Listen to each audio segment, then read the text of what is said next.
Having just spent 7 days in Seoul, in today's video, we're going to do a budget breakdown of what it cost us. And to keep us on track, we're going to use the app Travel Spend to let you know exactly what everyone was spent on.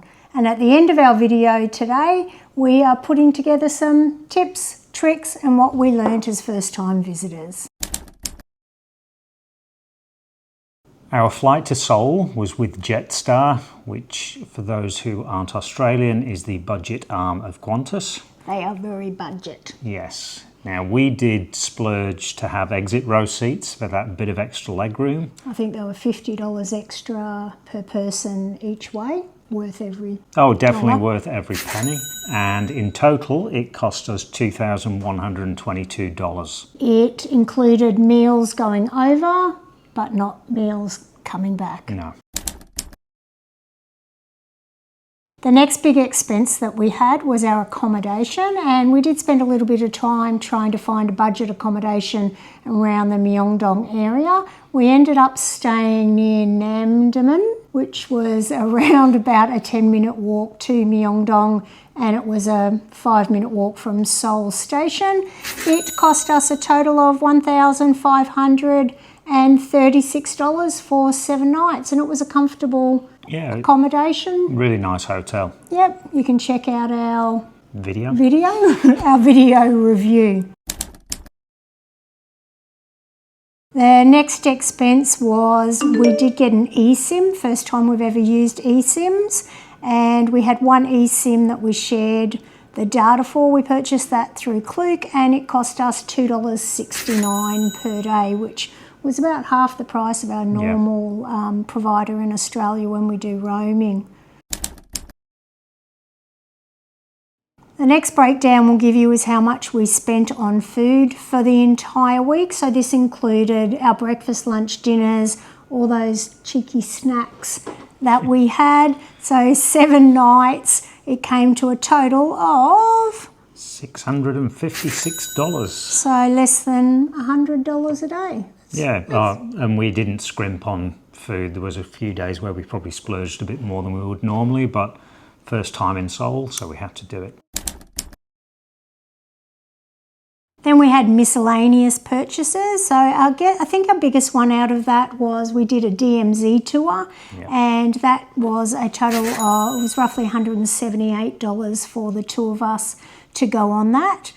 Then our next expense was sightseeing, and that included things like entrances to Lotte Sky Tower, Coex Aquarium. We hired handbox and dressed up all fancy. We went to multiple palaces, and we went to Seoul Tower, and the total for that was $170 for that. Wasn't too bad for. No, I mean, considering how full our days were, we really did get a lot of value out of that 170 odd bucks. Yeah, we did. Transportation was another cost that we had, which actually was a little bit cheaper than I had anticipated. The transportation included our transportation from the airport to Seoul Station on the AREX, so the express train, so there and back, and then our 7 days of getting around by train and by buses. And we'll give you some tips about the buses in a minute. And that was a total of $110. Yeah, $110. It was really pretty cheap. Yeah, I think the 2 tickets each way for the AREX was roughly $25, so $50 there and back for the two of us. So really that's only $60 for less than $10 a day for 2 of us to get around. Then we had a few generals. We needed some Panadol because we had a headache. That was a whole $4. And we did some shopping. We had these beautiful face masks that cost us an entire $2. So we didn't really do any shopping other than that. That's our total spend, and it worked out all up. It was $4,802 for the 7 nights, including absolutely everything, including flights. And without the flights or accommodation in the daily average, because we kept them out for this trip, our daily average spend was 142 Australian dollars. So quite a bargain. Yes. lovely place to go, and really a lot cheaper than I anticipated. Yeah, definitely was a lot cheaper than I anticipated. It was kind of similar to Japan expenses. The accommodation was a little bit more expensive than what we spend in Japan, but much the same. So now on to our tips and tricks. What did we actually learn as first-time visitors to Seoul? So the Korean currency is the Korean won, W-O-N, and the approximate exchange rate whilst we were there was 1,000 won to the dollar, but that's very approximate. I think it was 924 to be exact. Over there we used a Wise credit card, which is actually it's not a credit card, it's a Wise debit card. We put the cash on there in Australian dollars, but we could convert it to won and vice versa at the daily exchange rate. So that was quite good value for us. I think I locked in the exchange rate when it started to go down, so that we knew exactly how much it was going to cost. And we did use the Wise card to pay as a debit card in some shops and a few places that we did eat, but we also used it to withdraw cash out of a 7-Eleven ATM, and there was a fee though, wasn't there on top of that? Charged by the ATM, not by the Wise card. And I think we may have used our Bankwest credit card as well, just to check that worked. But the credit cards seemed to work fine. The only thing slightly different over there is all the credit cards are inserted into the machines. You don't have a tap and go situation like we do here in Australia. No, and you do need for your T-Money card. So for the transit, we'll probably talk about that when we get to transportation, but you do need cash to load onto your T-Money card. So you either need to bring cash with you for that, or you need to withdraw cash there. You can't top it up with a credit card, which is a bit of a shame. So how safe was it in Seoul? I always feel safe with you, honey. I don't want you to take me up frigging tall buildings. Anyway, safety in Seoul. We really didn't have any problems whatsoever with safety. I'm not saying that there aren't dangerous areas of Seoul that you can go to, but we found it very easy to get around and very safe. At no point were we getting harassed. There was quite a lot of homeless people near Seoul Station that didn't bother you. In the underground walkway, they didn't say anything as you walked past. And everybody was generally polite and quite safe. Yeah, I think it's very similar to Japan. I've travelled to Japan without Simon, by myself, and walked around at night and felt perfectly safe. And I think Seoul had the same kind of feel. I think if I was to go there by myself, I wouldn't have a problem with being a solo woman traveller. But definitely, I'll have to have a look what it ranks on the safety scale, and I'll pop that on the screen. Vaccinations. We didn't have any vaccinations. That's not to say that you don't need them, but our recommendation would be to check with your medical practitioner at home, but we didn't go out and get any specific ones. I'm not sure if it would differ if we were heading out into the countryside. No vaccinations for us. Visas, as Australians, we didn't need a visa. I believe that there was one that you would do online, but you do not need to do that at the moment. I would always recommend for anyone, double check that your nationality does or doesn't need a visa. We did do an online arrival card prior, but I don't know whether it actually, I think they've only not long introduced it and started using it.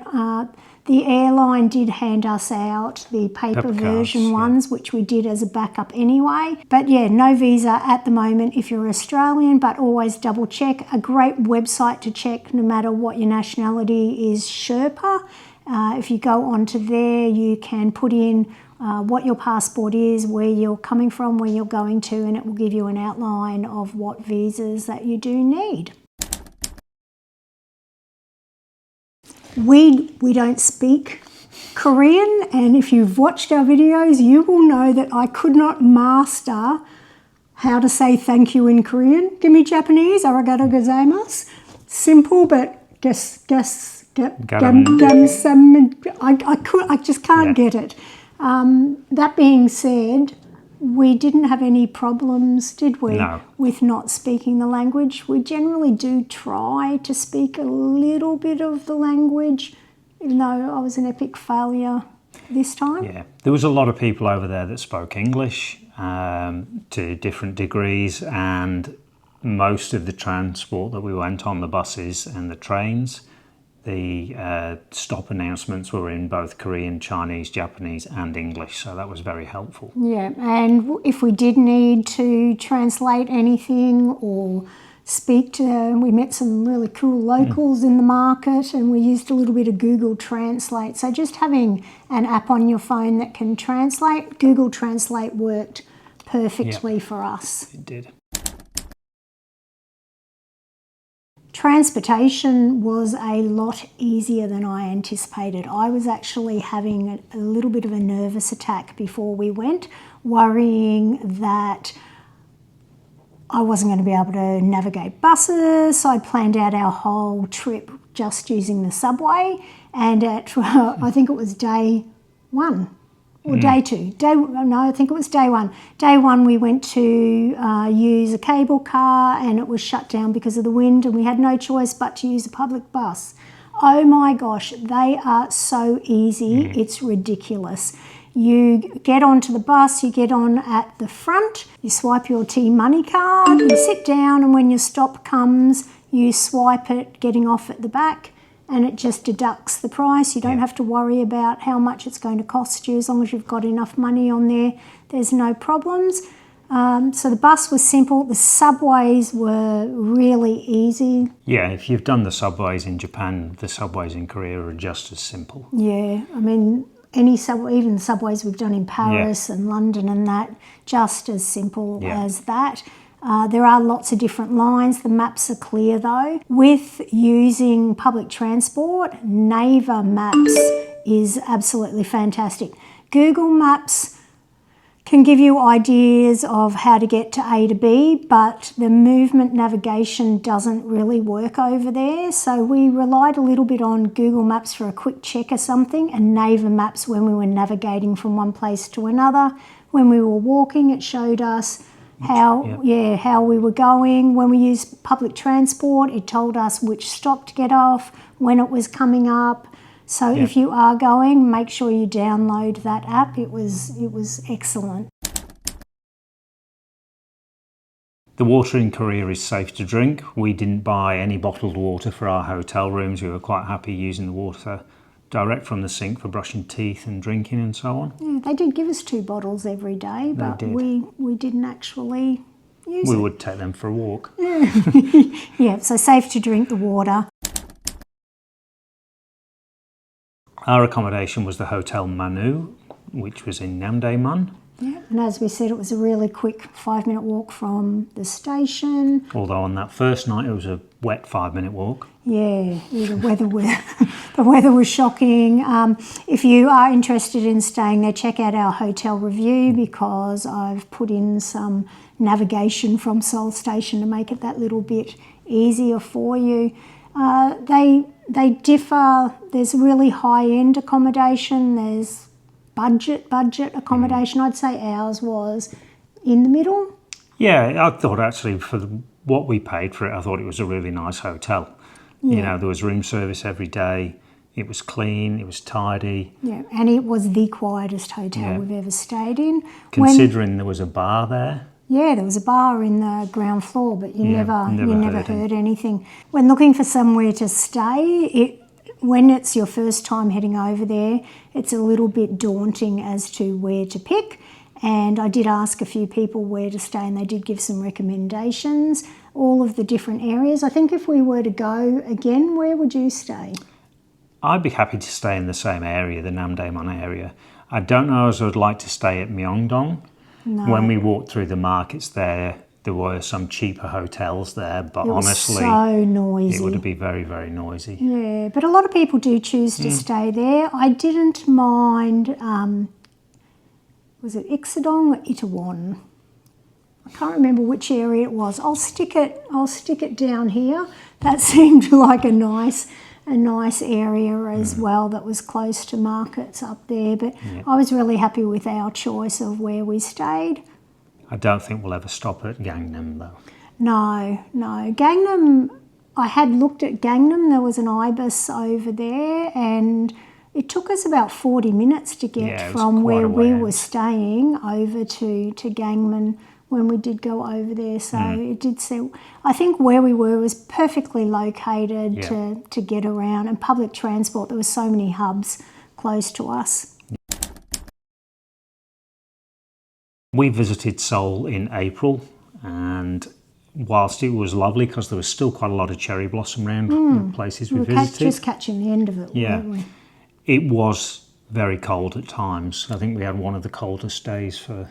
Yeah, it was unseasonably cold, Yes. they said. We had the first snow in April in 70 years. Yeah. But then there was another day where it was reasonably warm that we even got to take our jackets off. Yeah. So, yeah. Yeah, and it was quite wet as well when we were there. Quite a few days of wet weather, but don't let that get you down. I'd say if you want to see the cherry blossom, obviously you better go in earlier, sort of March time. Late March, early yeah. April. Winter over there gets very, very cold. If you don't like cold weather, it is definitely not the time to visit. But between March and May is the best time to visit. We hope you've enjoyed our series on Korea and found this video with the hints and tips that we would have liked to have known before we got there useful. Especially the bus. Use the bus. It was very easy on the public transport, I must admit. If you've liked our video or found the information useful, please give us a thumbs up and perhaps consider subscribing. We're off to Tokyo in a couple of weeks, so we'll be doing a series of videos on Tokyo. See you soon. See you next time.